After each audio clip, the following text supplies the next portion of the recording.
This talk, originally delivered at the 18th International Conference on Patristic Studies in 2019, and since updated to reflect global circumstances in April 2020, is in essence a set of musings about the field. It is delivered very much from an Australian perspective, but my hope is that as you listen to these musings, they will resonate with many of you in your own contexts across the world. It is about both a challenge and an opportunity. The challenge is not that patristics as a discipline is in decline, far from it. When I first attended the International Patristics Conference as a doctoral student in 1995, attendance was in the 700s. By 2019, even though many scholars were unable to attend last year due to the shift in date and the expense, attendance had almost doubled, numbering around 1,200. A similar number had attended in 2015. This suggests that the upward pressure from the number of scholars around the world desiring to attend is holding steady.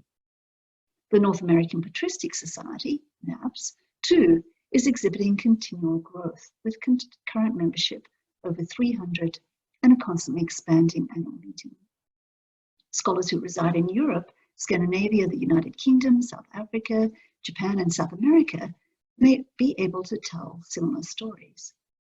Since 1995, a significantly greater number of women have taken up the field, as have lay scholars. When I first attended, a majority of paper givers were male, ordained and/or in religious orders. Increasingly, scholars, both young and old, are in attendance who work not just in divinity schools or theological faculties, but in an array of departments within secular universities. As Ken Parry puts it in his introduction to the Wiley-Blackwell Companion to Patristics, this is in part because over this period, under the influence of the historical discipline of late antiquity, the definition of patristics has become much more expansive. What was once more narrowly defined as study of the theological writings of the Latin and Greek church fathers, ante-Nicene and post-Nicene, together with the study of heresies and church councils, has now come to embrace, among other things, writings in a more expanded body of languages, material, visual, epigraphic, papyrological, and documentary evidence, and genres that were once less valued, if not in fact ignored, such as letter writing, hagiography, hymnography, and homiletics. The time period has expanded to include later Byzantine theology.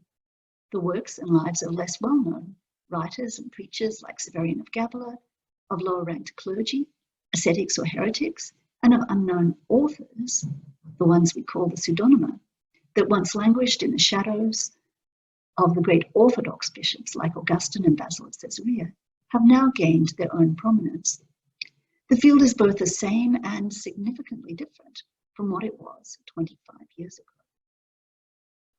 Recent reflections by biblical scholars within the Society of Biblical Literature, SBL, and in Australia suggest that theirs is a discipline under threat in the postmodern world. As we move into the third decade of the 21st century, it is an appropriate moment to stop and ask whether this is the case too with patristics. After all, as past president of the International Association of Patristic Studies, Pauline Allen has striven over the past 2 decades to demonstrate, patristics, reconceived as early Christian studies, is in direct continuity with one half of biblical studies, that is, study of the New Testament. The two are sister disciplines.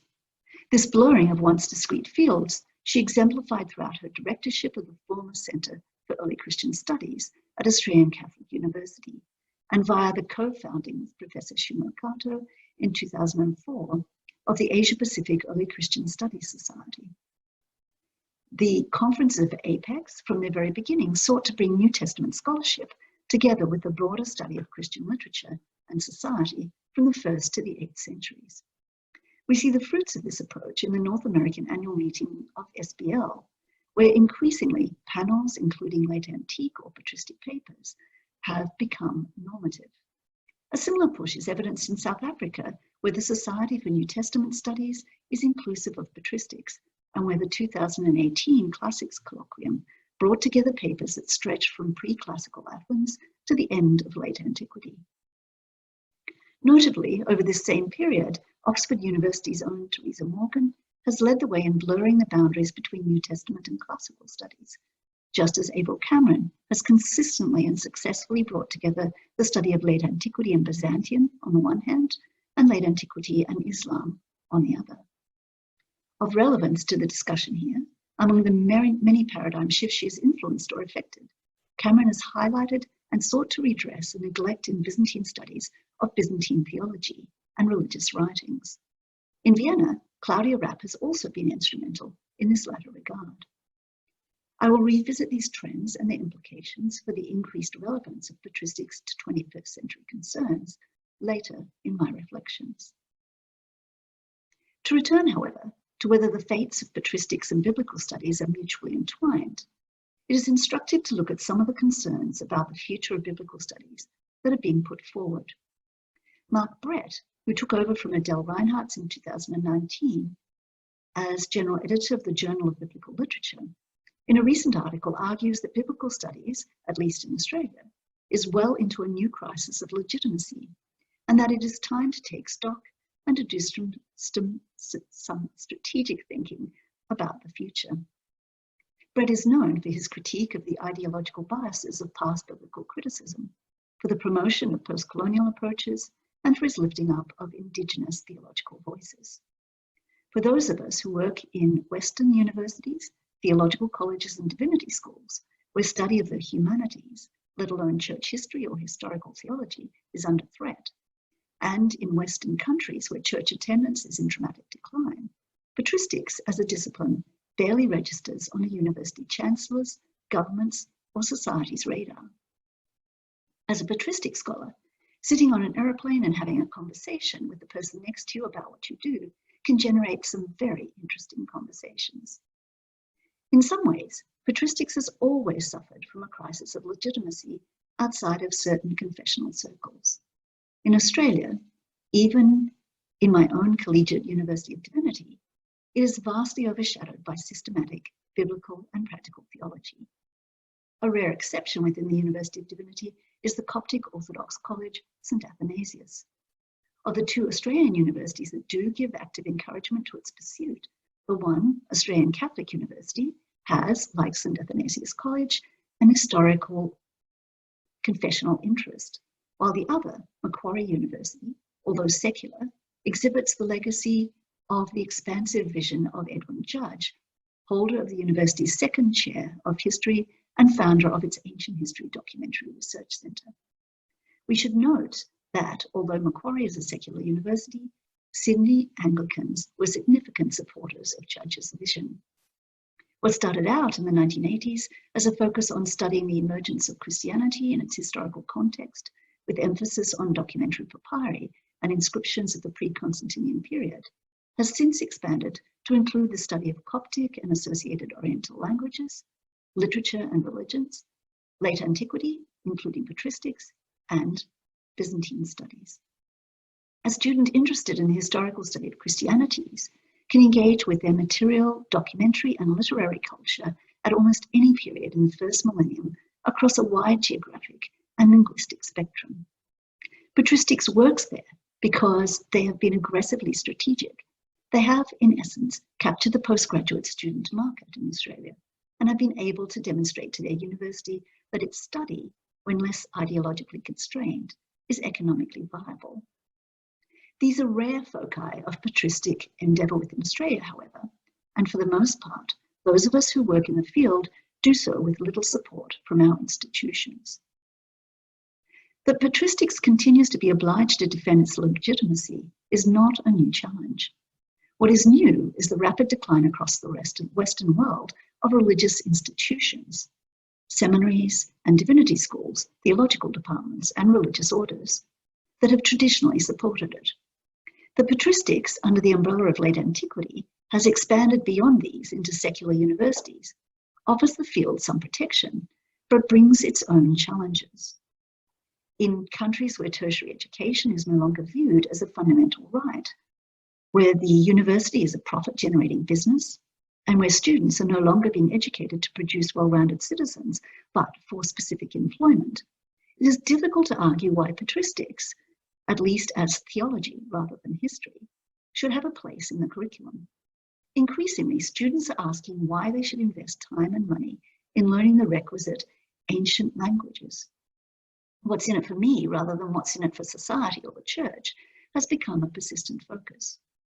Countries that continue to value free education and humanistic endeavour, such as Finland, Germany and France, are able for the present to continue to support the foundational language and history studies required, as well as traditional foundational patristic research, the editing of texts, for instance.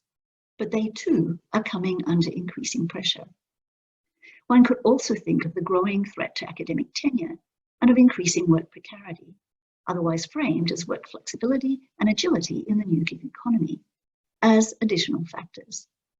In these respects, one could ask whether the crises that patristics faces in the 21st century are not rather centered on stability and quality. Have we reached a peak from which the number of scholars engaged in the field and the quality of the scholarship itself will in the future decline? These are real challenges that cannot be ignored. Rather than dwell on these widely debated pressures and trends, however, what I will do in this talk is indicate how the challenges posed by the 21st century mentalite, or zeitgeist, and its accompanying socio-political realities, that is, post, or more accurately post-postmodernity, offer remarkable opportunities. The current global pandemic and its massive disruption to 21st century society is no exception. In this respect, the remainder of the talk will address the question of social relevance or public usefulness and suggest areas in which patristics can have and is in fact already having a voice. Patristics may be concerned primarily with a long distant past, but it has, I will argue, much to say about the present. It has the potential, in fact, to contribute to public discussion concerning a surprising range of global and local fears and anxieties. For the purposes of the argument that follows, it's important to stress that my working definition of patristics is in itself postmodern. I use patristics in an expanded sense to embrace the study of Christianities from multiple perspectives, in multiple media and modalities, and across multiple regions, from the first Jesus followers to well after the rise of Islam. This view of patristics is demonstrably different from earlier definitions of the discipline, most notably as study of the great fathers of the church and their theology, or of the great councils of the church as defining moments in the establishment of orthodox doctrine. Those definitions were formed by and conformed to the expectations of modernism. It is also important to disclose that the postmodernity versus post-postmodernity distinction is a discussion that I will gloss over. While we could argue about whether postmodernity is dead and how post-postmodernity differentiates itself, what is more important to this discussion is the characteristic social and personal anxieties that the current mentalite both gives rise to and is shaped by. Here I talk predominantly from the Australian experience and from the issues raised in my own work environment. As across much of the Western world, institutionalized religion is in Australia currently under deep suspicion. Younger generations dismiss it as irrelevant to the way they view and engage with the world, especially when it has caused irrevocable harm, as in the case of clergy sex abuse scandals, or has failed to come to terms with changing social attitudes concerning climate change, gender fluidity, and same-sex attraction. While in the United States there is much discussion of the rise of the religious nuns, N-O-N-E-S, in Australia and in South Africa, South African research, this is much more nuanced. It is not that young people have no interest in religious feelings, mores, or beliefs, but rather they profess to be SBNR, spiritual but not religious. This ties in with current Australian legislation concerning care of the aging, which recognises that spiritual well-being is an important component of aged care. Ironically, at the same time the government and churches are failing to ask, however, and address why our aged feel so worthless. Our young people are deeply concerned about the impact and legacy of a human-centred and hierarchical view of the world on the natural environment. In August 2019, Australian politicians who cannot agree on greenhouse gas emission reduction were moved to put bipartisan support behind a bill to ban the export of recyclables because their own 10-year-old children told them that they were deeply concerned with the impact of plastics on marine life. The childhood anxiety behind the school strike for climate change movement is a widespread phenomenon. There is, ironically, deep social anxiety about illegal immigration, even though Australia has in many ways been only lightly impacted by wars on other continents and the resulting mass migrations. There is deep anxiety about the hypersexualization of children through internet porn and about the alienation children feel as a result of their parents' constant immersion in social media. The massive rise in chronic disease and poor physical and mental health in an age of plenty is a concerning side effect. Terrorism and religiously motivated violence have had far less of an impact in Australia, but arguments about cutting off citizen rights of the radicalised persist, and the fear of terrorist acts is fed by politicians. Death due to family violence is, sadly, a far more likely and ever-present reality. Technology is disrupting traditional work patterns, leading to increasing job flexibility, but also greater work precarity. The gender wage gap is increasing. Children and teenagers are increasingly focused on the self. Self-worth is tied up with social media. Truth for teenagers and young adults, as increasingly for the wider population, is not absolute, but relative. We are familiar with the phrase fake news. A term like truthiness captures the current mindset. Even as we thought we were starting to come to terms with the relativity of life in the 21st century, the COVID-19 pandemic has swept in and disrupted the health and education systems, the economy, and normal social, including religious, interactions. I have intentionally focused on social effects as well as social and personal anxieties because it is in these aspects of 21st century life that patristics can, I believe, most effectively bridge the gap between past and present and demonstrate its relevance. This is because, despite the emergence of the digital age, there exists significant parallels between the 21st century present and the concerns of the patristic era. Those parallels exist on two levels. Firstly, both are eras of disruption, uncertainty, and transition at the geopolitical, socio-cultural, and religious levels. Climate change, mass migration, wars, natural disasters, pandemics, religious conflict, and disrupted or evolving economic and health systems are common to both time periods. There are significant commonalities between both in terms of social anxieties and stressors. Secondly, the ways in which medical philosophers and iatrosophists of the patristics era and neuroscientists in the 21st century view and approach the human person is predicated on markedly similar anthropologies. Ancient to late ancient medical philosophical doctrines of the sympathetic relationship between the mind, soul, and body are increasingly supported today by cognitive research and neuroscientific studies of the brain. The spiritual aspect of at least the aging human person is now in Australia, as I mentioned, recognized by health systems as a significant feature of individual well-being, where, due to Cartesian dualism, Enlightenment modernity placed emphasis on the priority and thought processes of human reason. Both the patristic and post-postmodern eras align in their recognition of human decision-making as also involving pathe, the emotions. If we understand that, due to the slow processes of evolution, the brains of people who lived in the patristic era were cognitively modern, that is, their brains and our own are in essence physiologically the same, then it is a legitimate exercise to bring human thought and behavior in the two time periods into conversation. While it is important to also acknowledge that there exist social and cultural differences, what bridges the two time periods are those aspects of cognition which are recognized to be universal rather than culturally encoded. The case in support of this, I have argued at length in a recently published book chapter.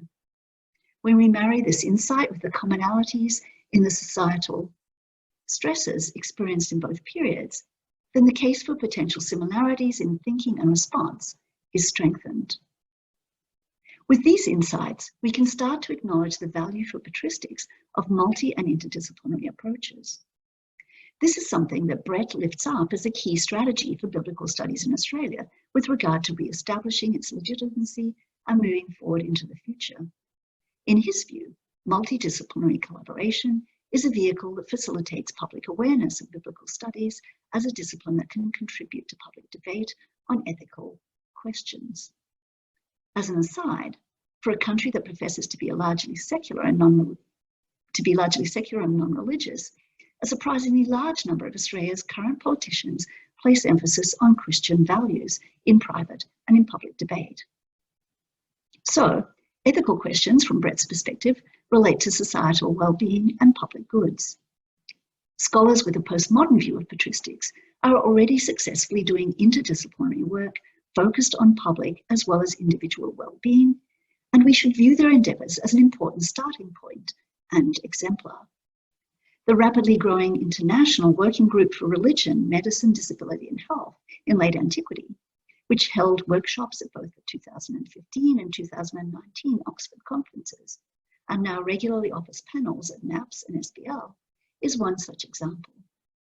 This group of scholars has done much to drive a new history of medicine that embraces patristic writings, and that has in turn demonstrated how Greco-Roman medicine has influenced emergent Christian theology.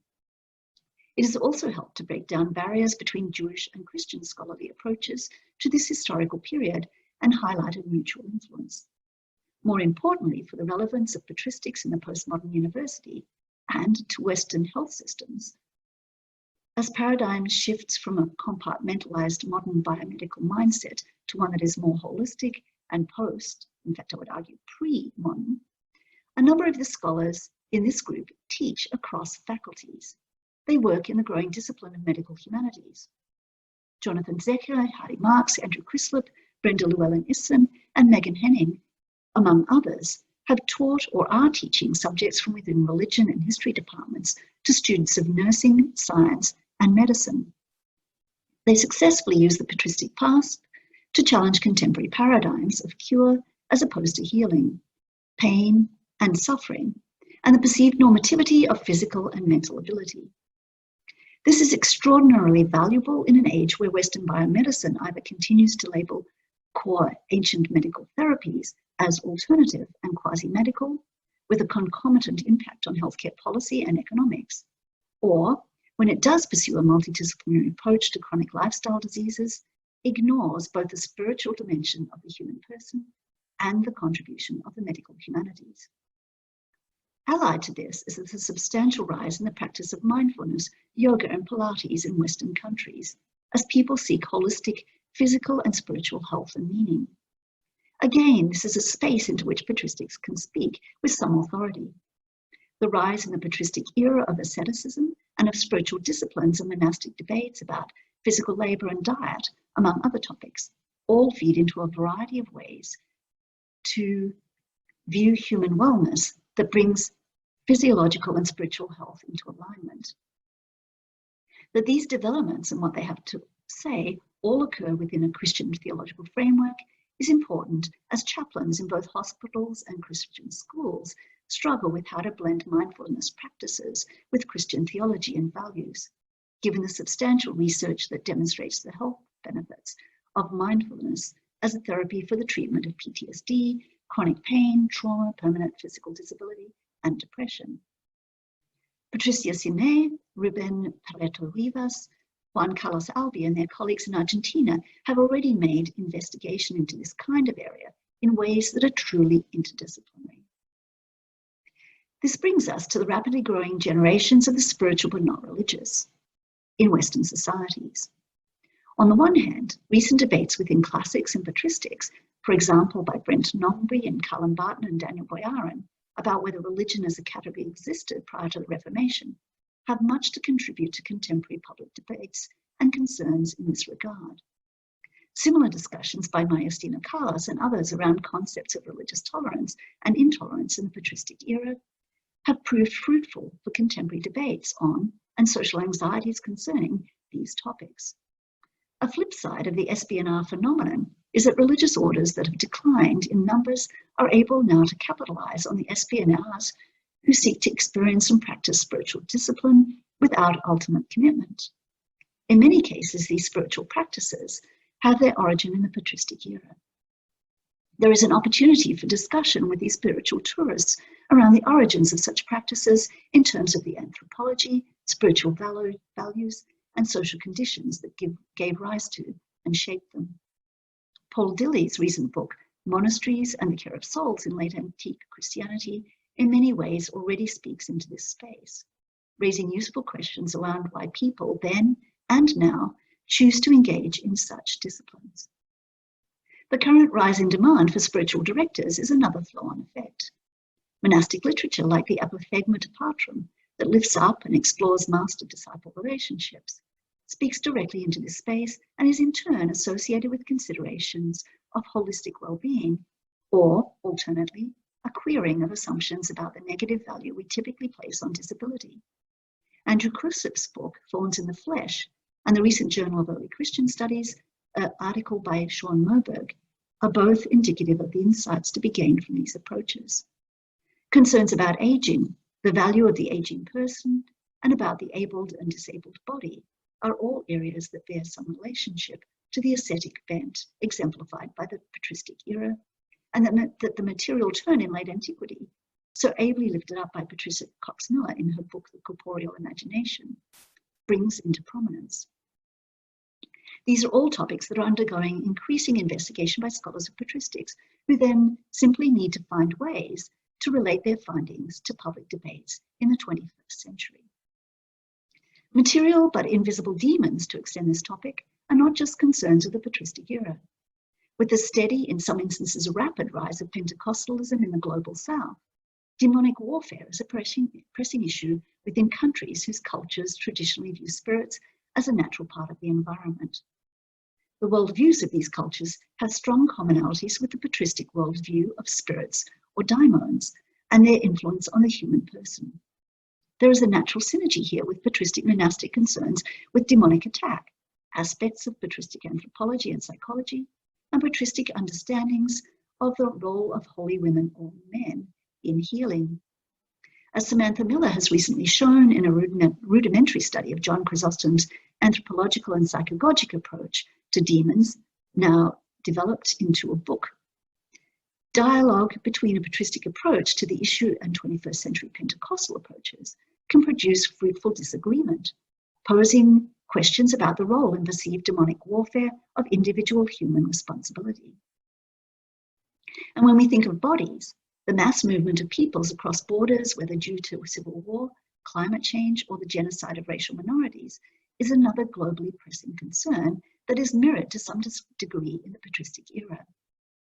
In the 21st century, this gives rise to a range of responses prompted by fear of migrants, perceived resource scarcity, and allegations that asylum seekers are cheats and criminals. There is intense public discussion about what response is appropriate in terms of social welfare and government-funded hospitality. Brexit and Trump's border wall spring instantly to mind. Australia's policy of detaining boat people indefinitely in camps offshore beyond Australia's borders is another example. These concerns are humanitarian concerns. Patristic texts are concerned with them too, and contain what may prove helpful discussions on asylum, hospitality for strangers, people smuggling, and racial prejudice. A forthcoming book by Mary Farag and the 2020 doctoral dissertation by Daniel Salyers on church asylum both speak into the question of the role that churches can continue to play in the 21st century as places of sanctuary for displaced persons. Patristic responses to natural disasters and the impact of climate change further connect with postmodern concerns about social and individual resilience. The changes in technologies, in care for the poor and sick, and in political and ecclesiastical systems that took place in the patristic era are all aspects that can, as Tamara Lewitt has shown in an article just published in the spring issue of Studies in Late Antiquity, fruitfully be brought together with resilience theory. Continuing on these themes, Susan Holman has led the way over the past decade and a half in bringing patristic thought and social stresses together with contemporary public health concerns in ways that are genuinely interdisciplinary. Her initial work on the Cappadocian Fathers, famine, poverty, and welfare has shifted in recent times to embrace humanitarian concerns like water justice. Chris DeWitt and others in recent years have been tackling the issue of slavery and the contribution of early Christian, especially patristic thought, to millennia of Western social blindness. Just as we thought slavery had been abolished, we are now seeing renewed kidnapping, trafficking, and enslaving of young women by sex rings, and a renewed increase in the economic slavery of laborers as a result of employer exploitation of precarious residency systems and of systemic wage injustice. Both phenomena are global and transnational. Once again, there is much to be explored here and significant potential for patristic responses to comparable issues to contribute to contemporary approaches to and public discussion about these kinds of prejudices and injustices. Nicoletta Arcatrinet has been forging the way by bringing together economic theory and patristic thought, trialing her insights and resultant ideas with students in Chinese universities. Helen Rhee has for some time been co-teaching with an economics professor on the topic of wealth and poverty.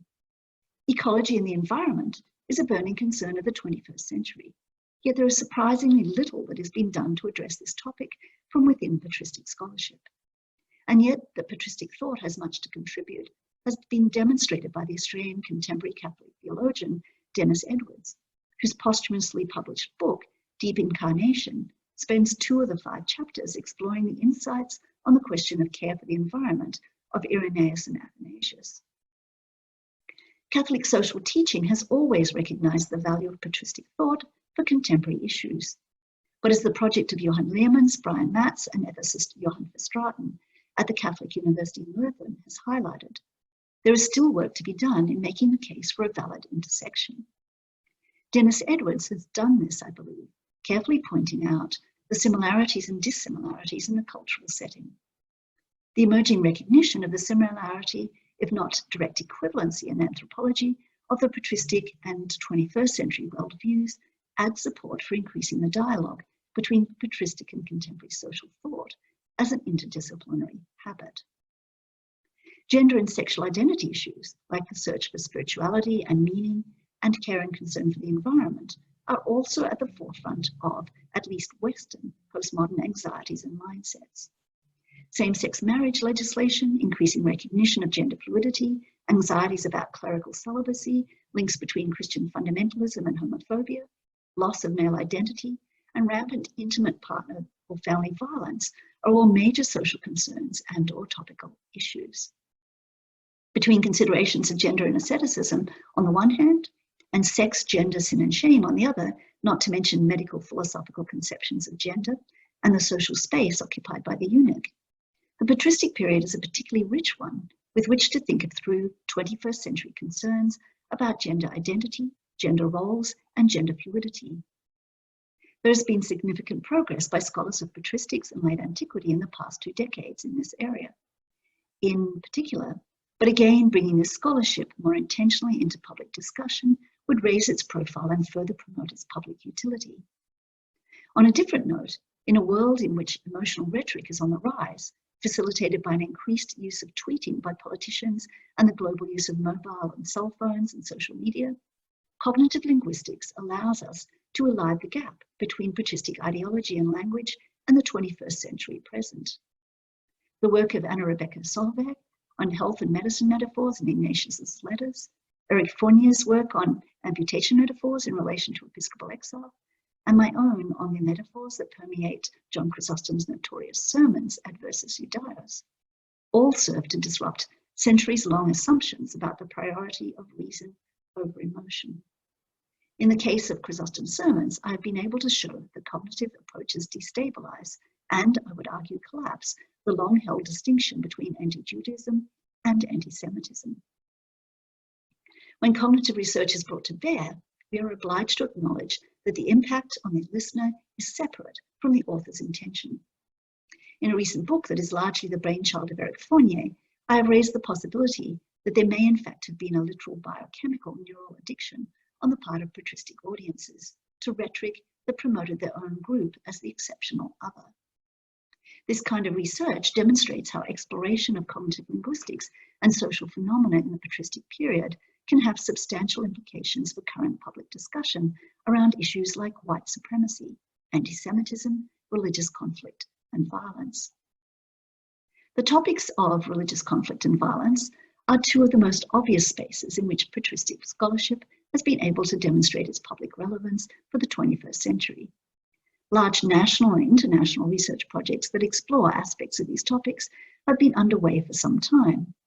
One thinks of the work of Mar Marcus and her colleagues across Spain, of the projects of Gil van Ventura da Silva and his students in Brazil, of the projects in France in which Nicole Belèche, Simon Mimouni, and Pierre-Luigi Lanfranchi have been involved, and projects in Germany in which Johannes Hahn has been engaged, to name but a very few.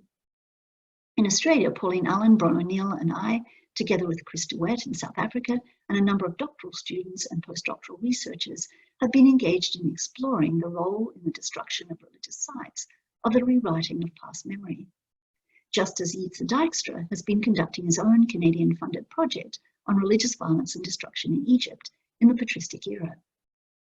What has been particularly fruitful in this latter project is bringing historians of religious violence in ancient Greece and Rome into dialogue with scholars of the period after the emergence of Christianity, on the one hand, and these historians collectively into dialogue with senior scholars of sociology of religion, on the other. A similar approach in the first project, bringing classicists and scholars of early Christianity and patristics into conversation, was pursued at the 2018 University of South Africa Classics Colloquium. When we review these projects and their outcomes, they exemplify a postmodern approach that ignores previously sharp disciplinary boundaries and demonstrates the utility of these expanded lenses. Scott Johnson's encouragement with other younger scholars of transnationalist approaches to analyses of, especially Eastern Christianity's role in the patristic to Byzantine Mediterranean world, is equally indicative of a 21st century mindset. In the process, these approaches are disrupting older paradigms about religious violence and posing new questions of considerable relevance to 21st century anxieties.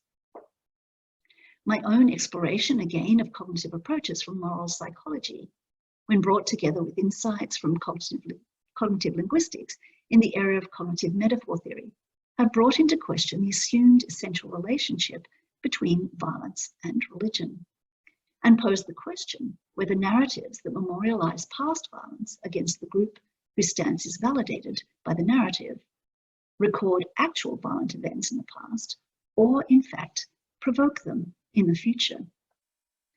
Recent conference papers in which I lift up these theories, particularly in the areas of ideological narrative, devoted actors, purity, and disgust, have evoked acknowledgement from the audience that the analysis addresses and helps to explain not just the patristic past, but present social and political realities under a Trump presidency in the United States and in a United Kingdom debating and now embracing Brexit.